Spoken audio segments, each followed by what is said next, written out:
Oh, kiss me. Hi mga mamis.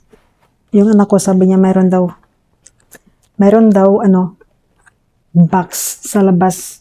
Kaya eto, bubuksan natin, tingnan natin kung ano to. Hindi ko alam. Hindi ako nag-order. Yung asawa ko hindi rin nagsabi na may in-order siya. Kaya bubuksan natin. Tingnan natin kung ano to. Diba? Hindi na magpapaalam sa asawa. Sabihan naman nun na kung anong meron siya. Pwede ko na naman i-open. Kaya open natin to. Sasabihan ko mamaya pag tapos na itong i-open. Pag nakita ko na yung laman.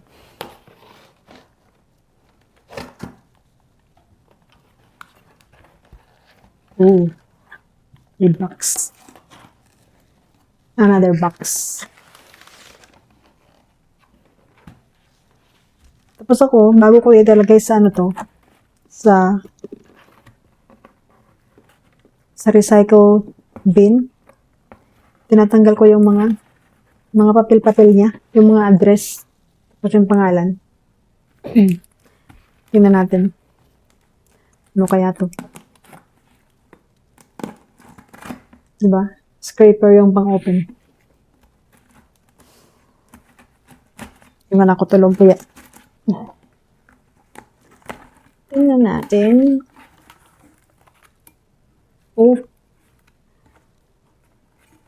Base. Itong asawa ko talaga. Hindi mo na nagsabi na bibili ng ganito. Pwede sana nakapili ako ng mas, diba? Mas maganda. Joke. Bumili siya ng ganito kasi nga, kahapon ba yun? Kahapon. Oo, kahapon. Yung Lunes ba? Oo, kahapon Lunes. Tapos, tinry kong i-push yung table doon sa living area kasi nga yung robot mag-aano na. Bigla ba naman na sumip lang yung doon, yung vase na may bulaklak at saka may tubig, yung malaking vase talaga. Nabasag. Ito. Basag talaga. Sobra yung kaba ko, parang tumalon yung puso ko. So, sobrang kaba.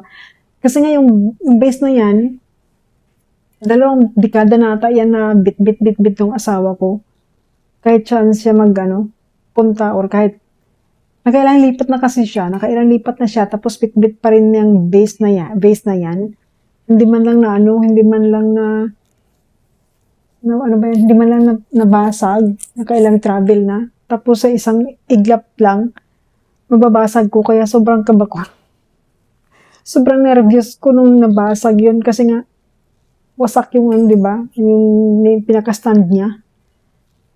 Kaya sabi niya, okay lang naman daw kasi nga gamit lang naman daw at saka kung lilipat na kami sa Pilipinas, hindi namin madadala 99.9% na mga gamit. Ibebenta lahat ng gamit dito. Walang dadalhin sa Pilipinas, siguro mga damit lang. Kaya sabi niya, wag ka mag-alala, sabi niya, base lang yan, sabi niya, papalitan natin. Hindi ko naman alam na na-order agad-agad. Diba? O, napaka-simple lang. Nahilig ko kasi sa hindi kami nawawala ng bulaklak sa living room, sa living area. May bulaklak talaga yan araw-araw. Bumibili yan siya every week. Tapos yung mga nito nakaraang mga linggo, hindi ko na siya pinabili ng bulaklak kasi nga marami kaming bulaklak sa labas. Yung mga sunflower, mga roses, yung mga lilies, mga ganon, mga exotic lilies. Kinakat ko na lang siya tapos lalagay dito sa loob ng bahay para naman matigil yung kabibili niya ng mga bouquet. Pero kahapon, nabasag talaga. Tapos nung sinasabi ko sa kanya, minesis ko siya, sabi ko antayin ko siya makauwi para hindi siya ma-stress. Pero hindi ko makapag-antay. Tapos sinend ko sa kanya yung picture. Ayan na picture. May basag.